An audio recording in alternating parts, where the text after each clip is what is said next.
Selamat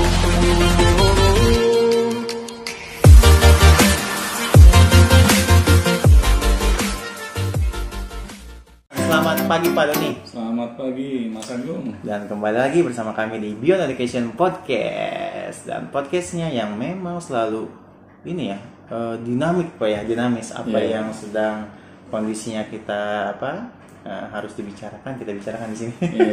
Yang up to date. Iya, bersama Pak Doni. Halo semuanya.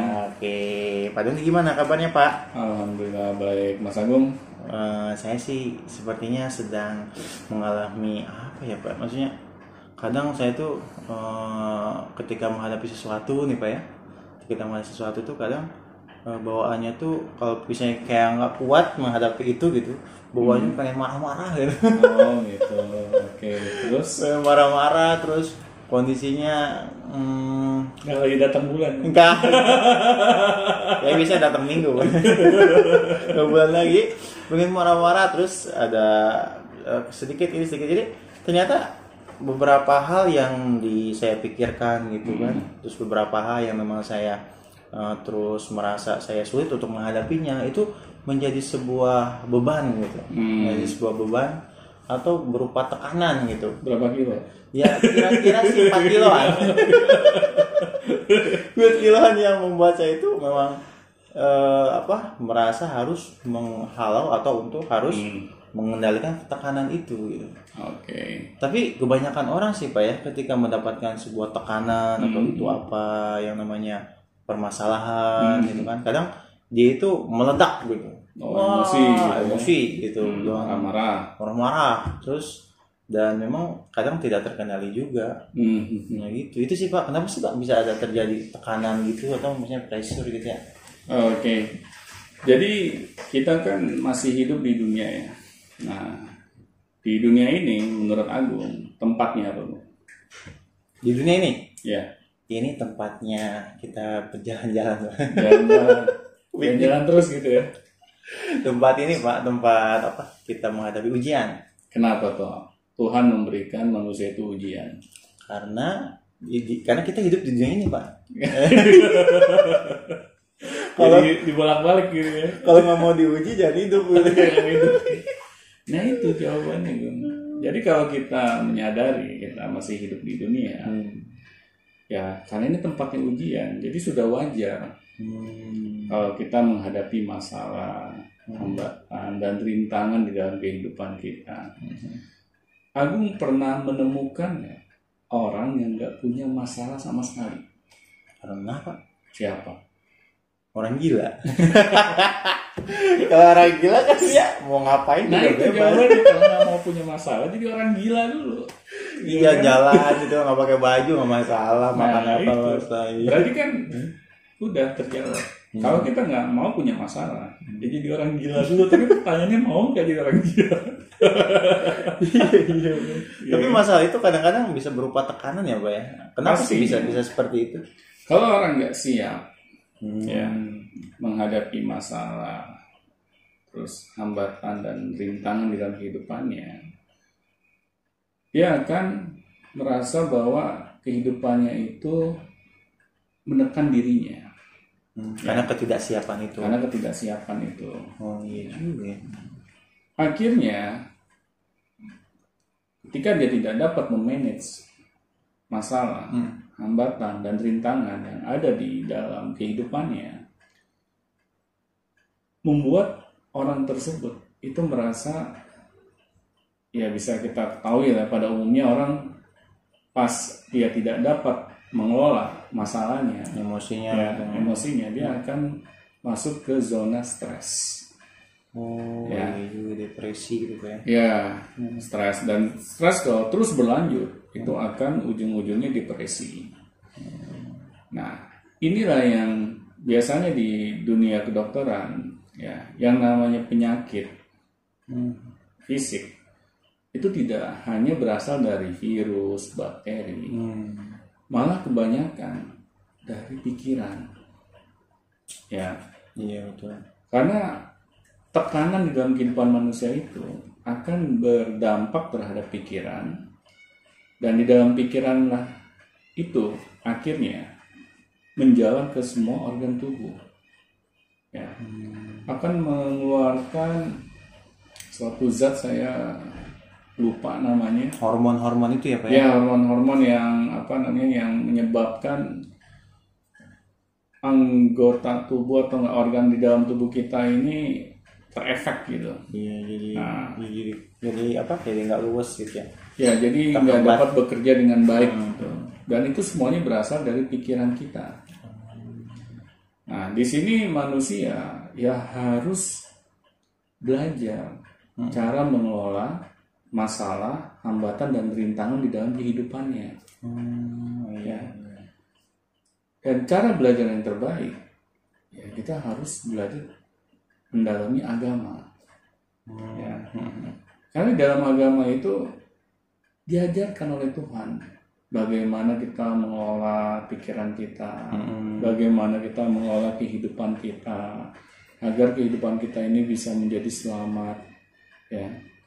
Nah, oleh karena itu kita sebagai manusia yang diberikan akal pikiran oleh Tuhan, seharusnya ya mau mempelajari agama. Ya. Tetapi mempelajari di sini bukan hanya di kulit luarnya saja, tapi mau untuk memahaminya. Ya.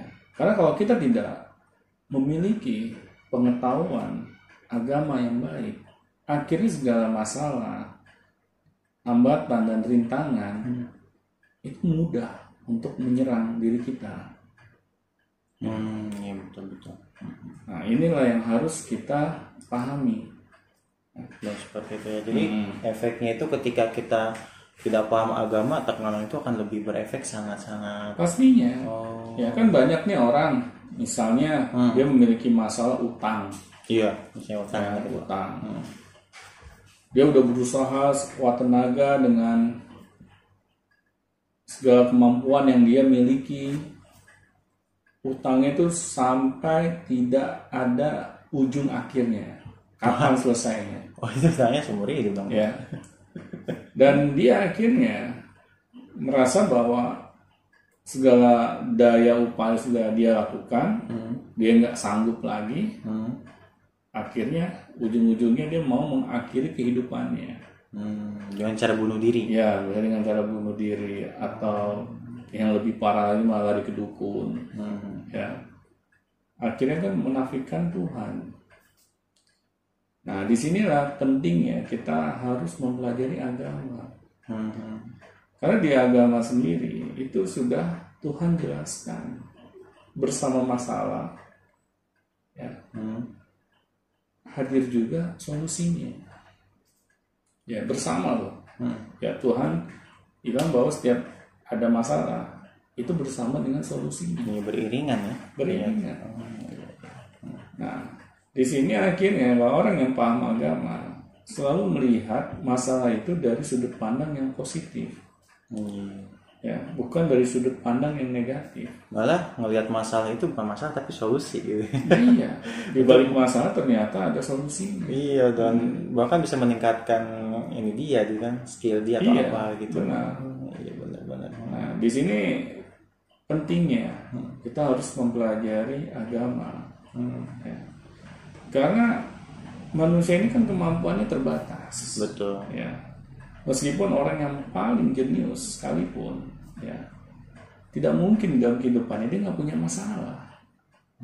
Ya, pasti dia memiliki masalah. Saya belum menemukan orang yang tidak memiliki masalah di dunia ini. Itu tadi Pak, orang gila. Orang gila kan beda. Ya. Kalau itu ada masalah malah. Bermasalah. Iya. Iya juga ya. Betul. Tapi kondisinya gini Pak, ketika misalnya kita sudah mengetahui masalah tersebut, kita hadapin kan ternyata setiap orang itu berbeda ya menghadapi masalah itu gitu.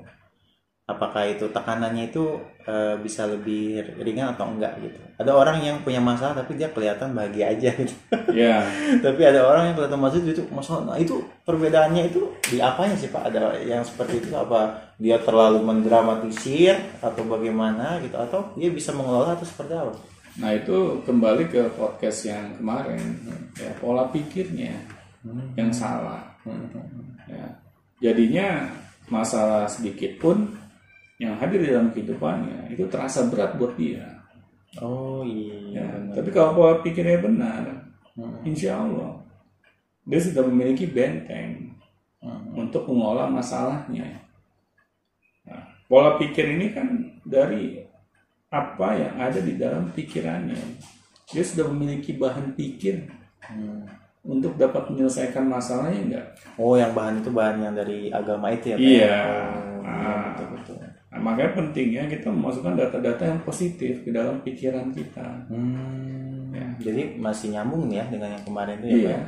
Oh iya, kadang orang-orang itu ada yang dapat masalah tapi santai, aneh gitu ya. Iya. Kadang ada orang-orang itu dapat masalah panik, gimana? Jadi santai itu bukan berarti pasrah ya. Iya, tapi dia dapat mengolah pola pikir yang Bapak tadi bilang ya. Karena orang yang pasrah dalam menghadapi masalah itu biasanya ujung-ujungnya itu tidak baik. Ya. Karena apa? Dia sudah menyerahkan kehidupannya kepada keadaan. Ya. Bukan dia mengelola keadaan, tapi dia pasrah dengan keadaan. Ya. Kalau misalnya gue harus penjara, udahlah gue di penjara aja. Misalnya seperti itu. Oh iya betul. Ya. Kalau misalnya istri gue ninggalin gue, ya udahlah, gue pasrah aja. Jadi tidak ada perjuangan ya, untuk dia menyelesaikan masalahnya. Dan akhirnya masalahnya selesai nggak dengan cara dia pasrah seperti itu. Malah kayaknya makin besar. Makin besar.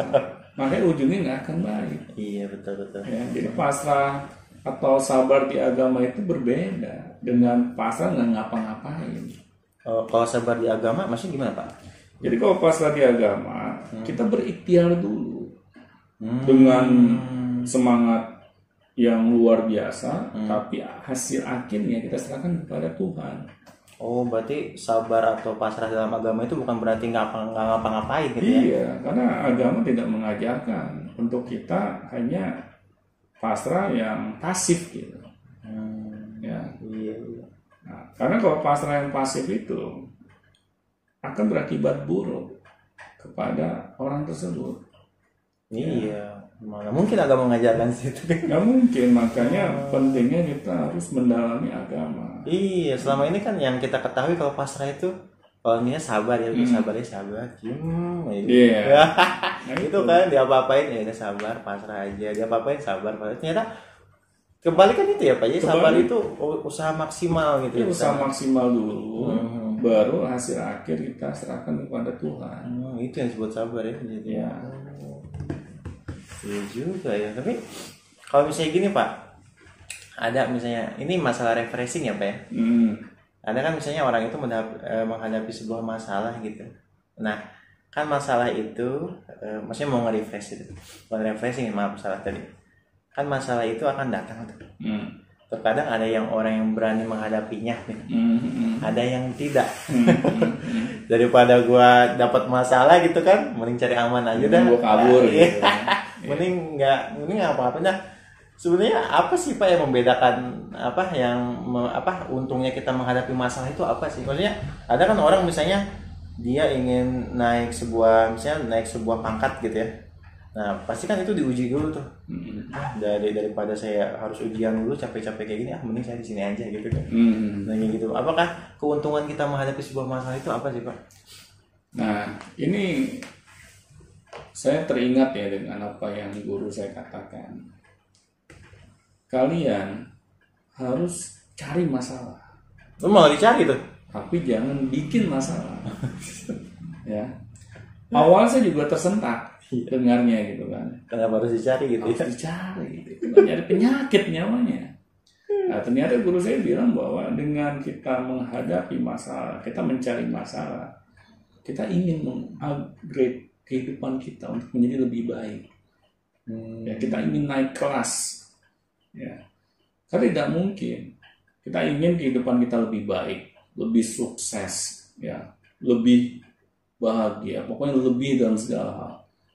Tetapi kita tidak mau menghadapi masalah. Ya. Karena kita harus sadar diri kita masih hidup di dunia. Yeah. Ya.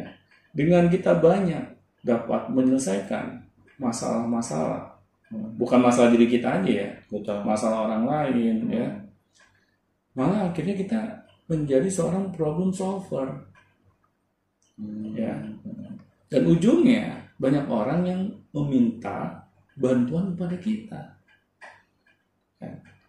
Otomatis bagaimana sih kalau kita menjadi orang yang sering dibutuhkan ya, akhirnya ya kehidupan kita ya akan bermanfaat dan secara nggak langsung berdampak dalam kehidupan yang lebih baik. Kita secara finansial kita lebih baik ya, karena orang-orang membutuhkan misalnya jasa kita ya, membutuhkan produk kita misalnya.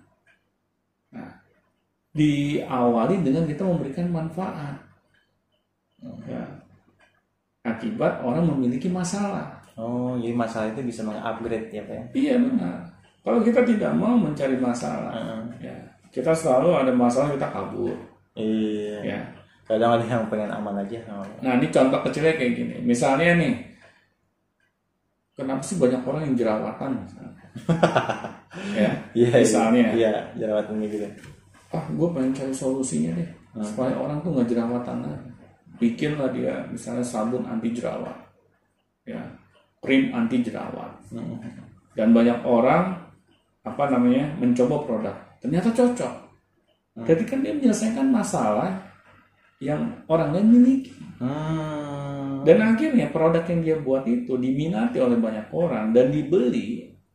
Akhirnya ujung-ujungnya bagaimana? Iya, dia untung gitu kan? Dia untung. Meningkatlah kehidupan ini ya secara finansial karena banyak orang yang membeli produknya. Nah, akibat dia mencari masalah jerawat. Mau memikirkan masalah gitu iya. Ya. Oh, iya. Padahal masalah tuh semua juga orang tahu dia itu jerawatan misalnya, tapi jarang ada yang ingin memikirkan bagaimana caranya. Oh, iya. Nah, di sini makanya masalah itu perlu kita cari, bukan kita kabur dari masalah. Ya. Dengan adanya masalah itu sebenarnya Allah ingin memberikan rezeki kepada kita. Ya, jadi di balik masalah itu ada hal yang kalau kita mau aware, ya, ada manfaatnya bagi diri kita. Nah, tapi banyak manusia malah kabur dari masalah. Iya, karena takut tekanan itu tadi. Nah itu, karena dia belum memiliki pola pikir yang benar. Ya. Nah disinilah di podcast ini, insya Allah kita ingin mengedukasi gitu, bahwa masalah hambatan dan rintangan ya dalam kehidupan kita ini itu sebenarnya kasih sayang Tuhan, bentuk kasih sayang Tuhan kepada hamba-hambanya. Kenapa Pak bisa seperti itu Pak? Ya karena Tuhan kan ingin manusia ini dapat selamat di dalam kehidupan di dunia. Oh iya juga ya, kalau misalnya Tuhan kasih kita masalah, sebenarnya dia tuh sedang ngasih kita itu untuk mau naik kelas gitu ya. Iya. Kalau kita, ya banyak sih orang takut ya. Ya pola pikirnya masih nggak benar. Betul-betul. Jadi masalah itu adalah karunia dari Tuhan sebenarnya Pak. Ya ini makanya pentingnya kita belajar agar kita memiliki ilmu. Dengan ilmu inilah kita dapat menyelesaikan masalah-masalah dalam kehidupan kita. Tekanan-tekanan dalam kehidupan kita. Makanya di agama saja ada perintah kita untuk mencari ilmu sampai ke liang lahat. Ya. Mencari ilmu sampai ke negeri Cina. Bayangkan, tuh agama sudah mengajarkan. Awal saya juga mikir, ngapain mesti ke negeri Cina? Ngapain mesti jauh-jauh gitu kan? Sini dekat gitu. UIN kan dekat ke sini gitu. Nah ternyata belajar itu yang dimaksudkan oleh agama, kita harus mau belajar di mana saja, kapan saja, ya tidak dibatasi, ya karena ketika manusia cepat puas diri, ya merasa dirinya sudah tahu segalanya, nah disitulah dia berhenti untuk bertumbuh kehidupannya. Apalagi berhenti belajar ya Pak. Iya itu nggak boleh kita Kalau masih hidup ya, Iya. nah, udah mati ya terserah gitu kan. Kalau masih hidup kita berhenti belajar ya sama aja kita ingin merusak masa depan kita sendiri. Iya juga ya, benar. Berarti efeknya itu sangat jauh gitu, maksudnya sangat bermanfaat bagi kehidupan selanjutnya gitu ya. Iya. Tapi kalau gini Pak, misalnya di sebuah jangan jauh-jauh ya, di jalan misalnya, kan kadang tekanan-tekanan itu atau masalah itu datang secara tiba-tiba ya. ketika kita di jalan, terus saya kan lagi mengendari motor lah kadang-kadang. Terus tiba-tiba ada yang nyenggol gitu kan, bak gitu kan. Ini ada sebuah tekanan atau masalah gitu kan. Nah sebenarnya ada beberapa orang yang memang ketika disenggol itu atau misalnya mendapatkan masalah yang dadakan itu dia reaktif gitu. Reaktif itu kayak woi sini lo langsung marah-marahin gitu kan. Ada beberapa orang yang memang dia bisa mengendalikan itu gitu. Tapi sebaiknya itu harus seperti apa sih Pak ketika mendapatkan tekanan atau masalah yang tiba-tiba datang gitu, yang kejutan gitu.